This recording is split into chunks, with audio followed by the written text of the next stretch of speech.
سلامی دوباره خدمت دوستان عزیز و نازنین. امیدوارم حال دلتون خوب باشه هر جای دنیا که هستین.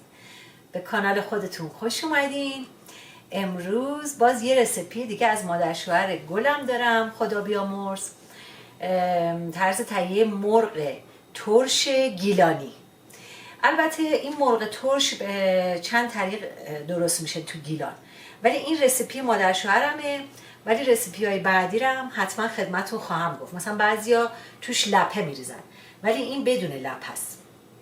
خب در ابتدا خدمتتون بگم که چه سبزیایی برای این خورشت خوشمزه احتیاج داریم. برای خورشتمون باید سبزی جعفری، گشنیز و نعنا و تره استفاده کنیم. منتها خب نعنا چون طعمش خیلی عطرش خیلی زیاده، باید کمتر ریخته بشه. مثلا اگر 2 تا بسته گشنیز، 2 تا بسته تره، 2 تا بسته جعفری میریزین، یه بسته نعنا کافیه. البته در گیلان خودشون یه سری سبزیجات محلی هم دارن که داخل این خورشت اضافه میکنن، ولی خب اینجا متاسفانه ما نداریمش و به همین بسنده میکنیم، ولی همون طعمو میده، نگران نباشید. خب میرم که سبزی ها رو خرد کنم بذارم برای سرخ شدن. عزیزای دلم سبزیمون خرد شد، رفت برای سرخ شدن. دیگه من مراحلش رو نشون نمیدم چون قبلا خدمتتون نشون دادم. اول بعد آبش کامل کشیده بشه، بعد روغن رو اضافه کنی. و یه چیز دیگه که خدمتتون میخواستم بگم اینه که این مرغ ترش مختص گیلانیای عزیزه. مرغ ترش مازندرانی ها فرق میکنه که اونم در آینده نزدیک حتما خدمتتون خواهم گفت. حالا میریم به بقیه کارامون برسیم.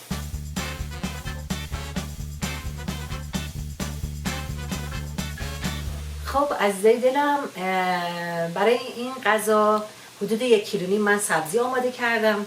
2 کیلو گوشت مرغ، حالا هر قسمت مرغ که دوست دارین میتونین تهیه کنین. 1 عدد پیاز، 1 بطه سیر، نمک، فلفل زردچوبه و روغن به میزان کافی. حالا قبل از اینکه یعنی تا سبزیمون سرخ بشه، من پیازا رو باید نگینی خرد کنم، بذارم تفت بخوره و همینطور سیر رو آماده کنم. خب عزیزان، پیازامون رو ریز کردیم، میره برای سرخ شدن. بعد میام سراغ سیرام. البته اینجا یه چیزی رو خدمتتون خواستم بگم، چون که برای ترش کردن این غذا نیاز به آب نارنج هست، ولی خب چون من اینجا نتونستم آب نارنج پیدا کنم، خودش گیلانیام آب قوره هم استفاده میکنن. از آب قوره میخوام استفاده کنم و قوره تازه.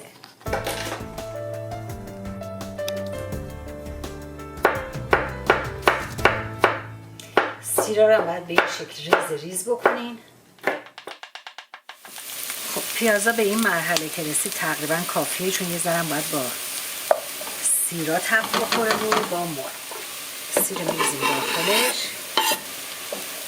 یه تفت کوچولو هم با سیرا میخوره.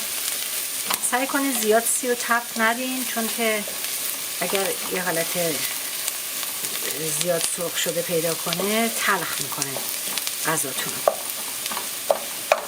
سبزیمون هم دیگه اینجا تقریبا آماده شده دیگه. زیرش رو خاموش میکنم من.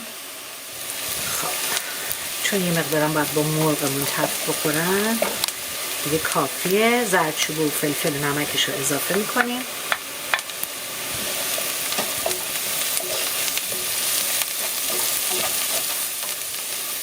چه بویی داره. همین حد کافیه. مرغا رو اضافه کنیم. یه تفتی هم با مرغا بخورن. این غذا رو من برای 7 نفر گرفتم.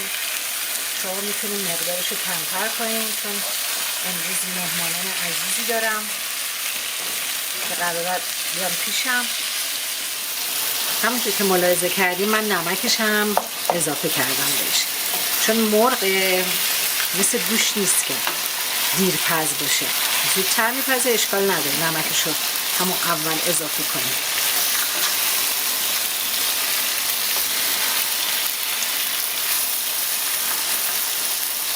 خب دیگه مرغامون تفت خورده. سبزی رو بهش اضافه کنیم.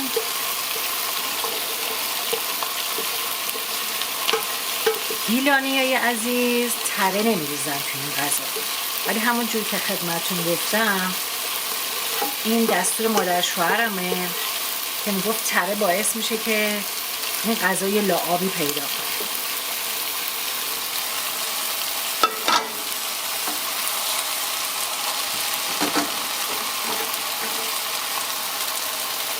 آب جوش هم بهش اضافه کنیم.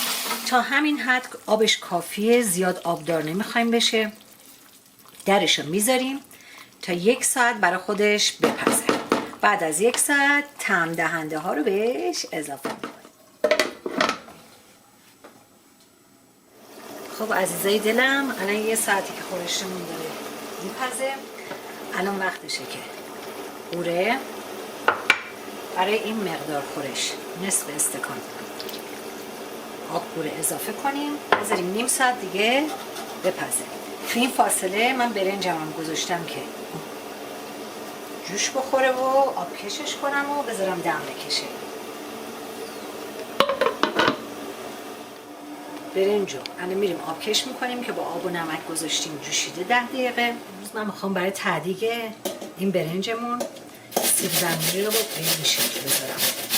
یه دونه سیب زمینی رو رنده کنیم.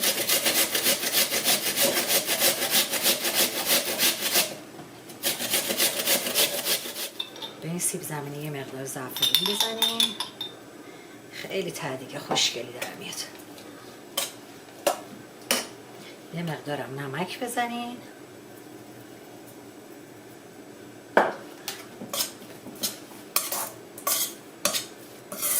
چای قابلمه روغن بریزین.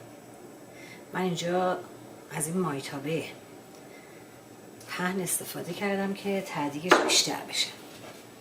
روغن رو به همه جوش برسونین. سیب زمینی ها رو بریزین تش، صافش کنین.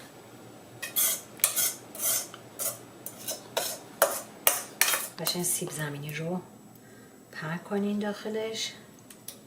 بسیار سیب زمینی چیپسی خوشمزه‌ای در میاد.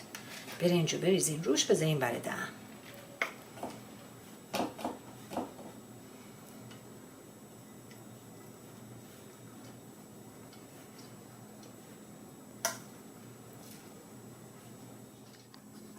خب حالا میریم که بذاریم برنجمون دم بکشه. 1/2 ساعت هم میذاریم این برنجمون دم بکشه تا خورشتمون آماده شه. خب دوستان عزیز، غذامون آماده سروه. الان هم دوستای من میرسن دیگه. خیلی متشکرم از دوستان عزیزی که لایک میکنن، کامنت میذارن و دوستان جدیدی که تازه وارد کانال شدن سابسکرایب فراموش نشه. با ما همراه باشید. دوستتون دارم. تا دیدار بعدی، خدا نگهدار.